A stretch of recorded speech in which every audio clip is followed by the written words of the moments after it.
Right అది వల్లభనేని వంశీని హైదరాబాద్ లో అరెస్ట్ చేసి విజయవాడకు తరలిస్తూ ఉన్నారు పోలీసులు. ఆయన వెంటే తన భార్య కూడా వేరే వాహనంలో వచ్చే ప్రయత్నం చేయగా పోలీసులు అడ్డుకున్నారు. సో మరి కాసేపట్లోనే విజయవాడకు చేరుకునే అవకాశం కనిపిస్తుంది. పూర్తి అప్డేట్స్ తెలుసుకుందాము. మా ప్రతినిధి శ్రీకాంత్ అక్కడ నుంచి సిద్ధంగా ఉన్నారు లైవ్ లో. శ్రీకాంత్, ఏంటి ఎంతసేపట్లో విజయవాడకు చేరుకునే అవకాశం ఉంది? ఆ తర్వాత వైద్య పరీక్షలు చేస్తారు, ఆ తర్వాత కోర్టులో హాజరుపరుస్తారు కాబట్టి సో మొత్తం ప్రాసెస్ ఎలా ఉంది? మాజీ ఎమ్మెల్యే వల్లభనేని వంశీ అరెస్టుకు సంబంధించి అయితే పూర్తి స్థాయిలో పోలీసులు అన్ని ప్రొసీజర్ అంతా కూడా కంప్లీట్ చేస్తా ఉన్నారు. ఇప్పటికే ఆయన నందిగామ దగ్గర ఉన్నటువంటి కేసర టోల్గేట్ కూడా దాటిన పరిస్థితి కూడా ఉంది. అంటే మరొక 30 నిమిషాల్లో ఆయన విజయవాడ కూడా చేరుకుంటారు. విజయవాడలో ఉన్న కమాండ్ కంట్రోల్ కానీ ప్రస్తుతం మనం ఉన్నటువంటి పటమట పోలీస్ స్టేషన్ కానీ ఈ రెండు చాట్లలో ఒక చాటకి వంశీని ముందు తీసుకొస్తారు. ఆ తర్వాత పేపర్ వర్క్కి సంబంధించిన ప్రొసీజర్ మొత్తం కూడా పూర్తి చేస్తారని చెప్పి అయితే పోలీసులు చెప్తా ఉన్నారు. ఈ నేపథ్యంలోనే ఈ పడమట పోలీస్ స్టేషన్లోనే వంశీ మీద 2 ఎఫ్ఐఆర్లు కూడా నమోదయ్యాయి. ఈ 2 కేసులకి సంబంధించిన కేసుల్లో భాగంగానే ఆయన్ని విజయవాడ అరెస్ట్ చేసి అయితే తీసుకొస్తున్న నేపథ్యంలో తొలుత ఆయనకు సంబంధించిన మొత్తం ప్రొసీజర్ అంతా పేపర్ వర్క్ అంతా పూర్తయిన తర్వాత ప్రభుత్వ ఆసుపత్రిలో వైద్య పరీక్షలు అయితే నిర్వహిస్తారు. ఆ తర్వాత ఎస్సీ ఎస్టీ న్యాయస్థానం ముందు అయితే వంశీని హాజరుపరుస్తారని అయితే మనకి పోలీసుల నుంచి సమాచారం అందుతోంది. వంశీ అరెస్టుకు సంబంధించిన ఘటన నేపథ్యంలో శాంతి భద్రతల సమస్య ఎక్కడ ఉత్పన్నం కాకుండా ఉండటానికి సంబంధించి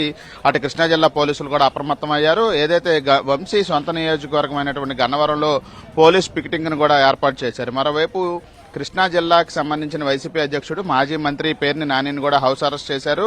ఎందుకంటే మొత్తం వైసీపీ నేతలు విజయవాడ రావటం కానీ లేకపోతే స్థానికంగా ఉన్నటువంటి ఆయా నియోజకవర్గాల్లో ఆందోళన కూడా వ్యక్తం చేస్తారన్న నేపథ్యంలో పూర్తి స్థాయిలో ఎటువంటి శాంతి భద్రత సమస్యలు నెలకొనకుండా ఉండటానికైతే పోలీసులు అయితే అటు విజయవాడ కమిషనరేట్ పరిధిలో మరోవైపు కృష్ణా జిల్లా పరిధిలో ఎస్పీ స్థాయిలో అయితే ప్రస్తుతం మొత్తం మానిటరింగ్ అయితే జరుగుతూ ఉంది. వంశీ మీద నమోదైన కేసుల్లో కూడా నాన్ బెయిలబుల్ సెక్షన్లు ఉన్నాయి. అవి 140 సెక్షన్ కింద అయితే చూస్తే దానికి సంబంధించి కిడ్నాప్కు సంబంధించి హత్య చేయడానికి కూడా సిద్ధపడ్డారు అనే దానికి సంబంధించి ఒక సెక్షన్ నమోదైంది. మరోవైపు కుట్ర, ఇంకోటి దాడికి సంబంధించిన కిడ్నాప్, ఈ 3 కేసులకి సంబంధించి కూడా నాన్ బెయిలబుల్ కింద అయితే కేసులు నమోదు చేశారు. కాబట్టి వంశీకి బెయిల్ వస్తుందా లేదా అనే అంశానికి సంబంధించి కూడా కొంత చర్చ జరుగుతుంది. మరోవైపు ఇదే కేసుకు సంబంధించి ఆ వంశీ తరపున న్యాయవాదులు కూడా అటు హైకోర్టులో లేకపోతే ఇక్కడ దిగువ కోర్టులో బెయిల్ దాఖలు చేయడానికి కూడా సిద్ధమవుతా ఉన్నారు. ఆయనకు సంబంధించిన ఏ కేసులు ఆయన మీద నమోదు చేశారనే దాని మీద ఇప్పటికే వివరాలు కూడా బయటకు రావడంతో బెయిల్ పిటిషన్ కూడా సిద్ధం చేస్తున్నట్టుగా మనకి సమాచారం కూడా అందుతోంది. ఆయన్ని వైద్య పరీక్షల మొత్తం పూర్తయిన తర్వాత ఆసుపత్రిలో నేరుగా కోర్టుకు తీసుకొస్తారు. కాబట్టి ఈలోపు ఈ బెయిల్ పిటిషన్ కి సంబంధించిన పేపర్స్ కూడా వంశీ తరపున న్యాయవాదులు సిద్ధం చేస్తున్నట్టుగా మనకి తెలుస్తా ఉంది. సౌజన్య, శ్రీకాంత్, అయితే ఇప్పుడు ఈ వంశీని అరెస్ట్ చేసి విజయవాడకు తీసుకొస్తున్న దానిపై ఇప్పటికే వైసీపీ నేతలు స్పందిస్తూ ఉన్నారు. ఇన్ఫాక్ట్ ఎమ్మెల్సీ బొత్స సత్యనారాయణ కూడా మాట్లాడడం చూసాము. కక్షపూరిత రాజకీయాలు వద్దు, తీవ్రంగా ఖండిస్తున్నామంటూ కూడా ఆయన మాట్లాడడం చూసాము. సో అంటే అక్కడికి చేరుకున్న తర్వాత అక్కడ కార్యకర్తలు ఎవరైనా వైసీపీ కార్యకర్తలు బయటకు రావడం, ఆందోళన చేసే నేపథ్యంలో భారీ భద్రతను ఏర్పాటు చేశారని అయితే మీరు చెప్తూ ఉన్నారంటే 144 సెక్షన్ ఏమన్నా విధించే అవకాశాలు ఉన్నాయా గన్నవరం ఆ పరిసర ప్రాంతాల్లో?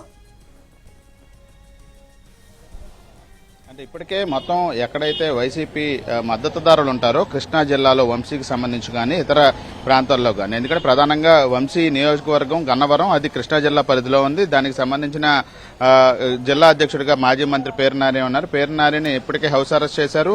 మరోవైపు విజయవాడకు సంబంధించిన పార్టీ అంటే ఎన్టీఆర్ జిల్లాకు సంబంధించిన అధ్యక్షుడిగా దేవినేని అవినాష్ ఉన్నారు. వీళ్ళందరూ కూడా కోర్టులో ఆయన్ని హాజరుపరిచే సమయానికి కూడా అక్కడికి వచ్చే అవకాశాలు కూడా ఉన్నట్టుగా ముందస్తు సమాచారం ఉండటంతో ఎవరైతే అటు ఎన్టీఆర్ జిల్లాలో కానీ కృష్ణా జిల్లాలో కానీ కీలక నేతలు ఉన్నారో వైసీపీ తరపున వాళ్ళందరినీ హౌస్ అరెస్ట్ చేయడానికి అయితే ఇప్పటికే పోలీసులు బందోబస్తు కూడా నిర్వహిస్తున్నట్టుగా మనకు తెలుస్తోంది.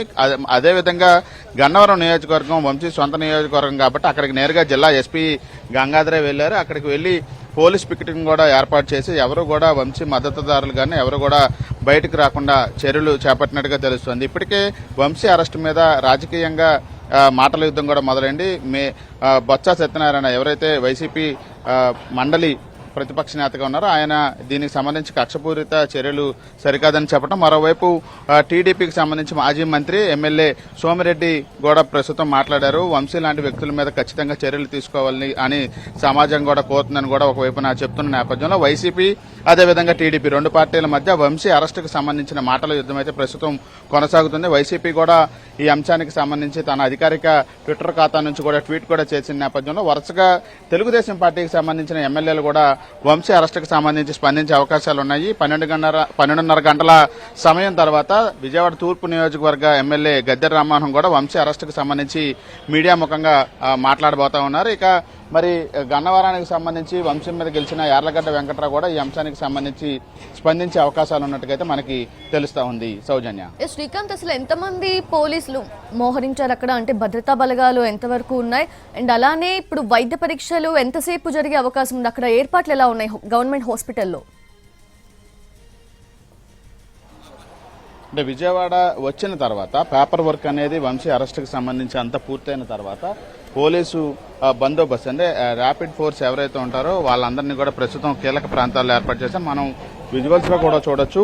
పడమట పోలీస్ స్టేషన్ పరిధిలోనే వంశీ మీద 2 ఎఫ్ఐఆర్లు కూడా నమోదయ్యాయి. ఆ కేసుకు సంబంధించి ప్రస్తుతం ఆయన్ని విజయవాడ పోలీసులు అరెస్ట్ చేసి తీసుకొస్తున్న నేపథ్యంలో పడమట పోలీస్ స్టేషన్ దగ్గర కూడా పెద్ద ఎత్తున ర్యాపిడ్ ఫోర్స్ ను కూడా అందుబాటులో పెట్టుకున్నారు. ఎందుకంటే ఇక్కడికి వచ్చిన సమయంలో కూడా ఎవరైనా ఆయన మద్దతుదారులు ఎవరైనా వస్తే కనుక కొంత ఇబ్బందికరమైన పరిస్థితి ఉంటుంది కాబట్టి పోలీస్ ఫోర్స్ ను మాత్రం ప్రస్తుతం పడమట పోలీస్ స్టేషన్ దగ్గర అయితే పెద్ద ఎత్తున విజయవాడ పోలీసులు అయితే అందుబాటులో పెట్టుకున్నారు. మరోవైపున గన్నవరంలో ఉన్నటువంటి వంశీ సొంత నియోజకవర్గం, ఆయన నివాసం కూడా అక్కడే ఉంది.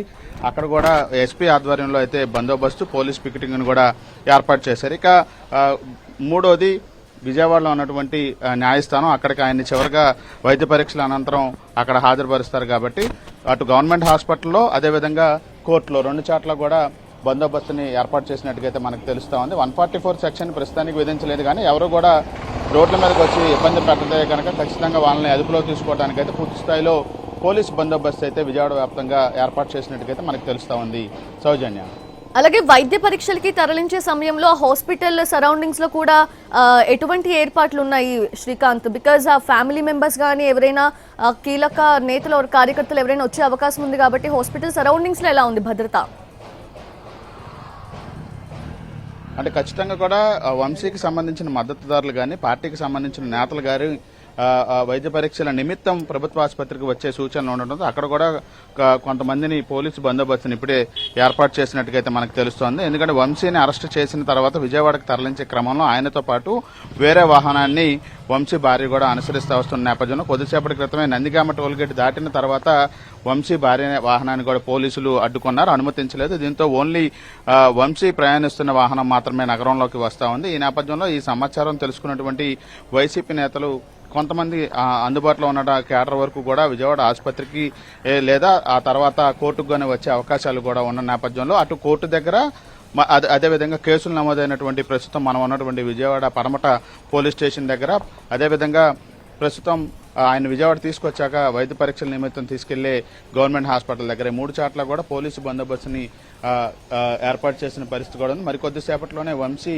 ఒక 30 నిమిషాల సమయంలో అయితే విజయవాడ నగరంలోకి వస్తారు. నేరుగా ఆయన్ని ఇదే పోలీస్ స్టేషన్కి తీసుకొస్తారా లేకపోతే కమాండ్ కంట్రోల్ కానీ ఇతర కార్యాలయాలకి ఎక్కడికైనా తీసుకెళ్లి పేపర్ వర్క్ పూర్తి చేసిన తర్వాత వైద్య పరీక్షల నిమిత్తం గవర్నమెంట్ హాస్పిటల్కి తరలిస్తారనేది కొంత సందిగ్ధత అయితే నెలకొంది. పోలీసులు విచారణకు సంబంధించి గోప్యత పాటిస్తూ ఉన్నారు కాబట్టి ఆయన ఎక్కడికి తీసుకెళ్లే విషయం మీద క్లారిటీ ఇంకా రాలేదు. ఖచ్చితంగా మాత్రం వైద్య పరీక్షల నిమిత్తం హాస్పిటల్కి తీసుకెళ్లాలి, ఆ తర్వాత కోర్టుకైతే ఆయన్ని హాజరుపరిచి తీసుకెళ్లాలి కాబట్టి ఆ 2 చోట్ల ముందుగానే బందోబస్తుని ఏర్పాటు చేసుకున్న పరిస్థితి విజయవాడలో ఉంది. సౌజన్య, శ్రీకాంత్, వంశీ భార్యను పోలీసులు అడ్డుకున్నారు. యాజ్ యూ సెడ్, తిరిగి పంపించేస్తారా హైదరాబాద్కి, లేదంటే తర్వాత ఏమైనా మళ్ళీ ఎలో చేసే అవకాశం ఉందా అసలు విజయవాడకి?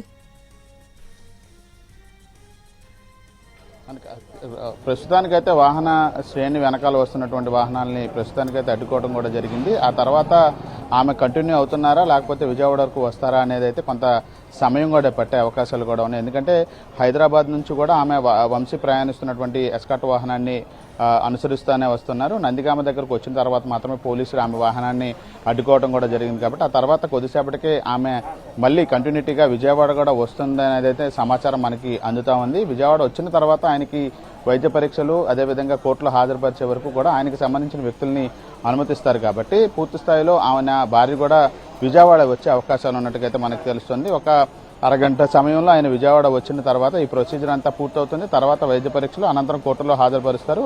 ఈ మొత్తం ఆ సమయానికి కూడా ప్రస్తుతం సమయం 12:30 అయింది. కాబట్టి 3 గంటల సమయానికి ప్రొసీజర్ అంతా పూర్తయ్యే అవకాశాలు ఉన్నట్టుగా మనకు తెలుస్తుంది. వైద్య పరీక్షలకు సంబంధించి కూడా 1 గంట సమయం పైన పడుతుంది. కాబట్టి పేపర్ వర్క్కి సంబంధించి 1 గంట సమయం కానీ ఆ తర్వాత వైద్య పరీక్షలకి గంట సమయం ఇవన్నీ కూడా తీసుకున్న 3 గంటల సమయం తర్వాత వంశీని న్యాయస్థానంలో హాజరుపరచడానికి పోలీసులు పూర్తి స్థాయిలో ప్రణాళిక ప్రకారం ముందుకెళ్తున్నట్టుగా మనకు తెలుస్తూ ఉంది.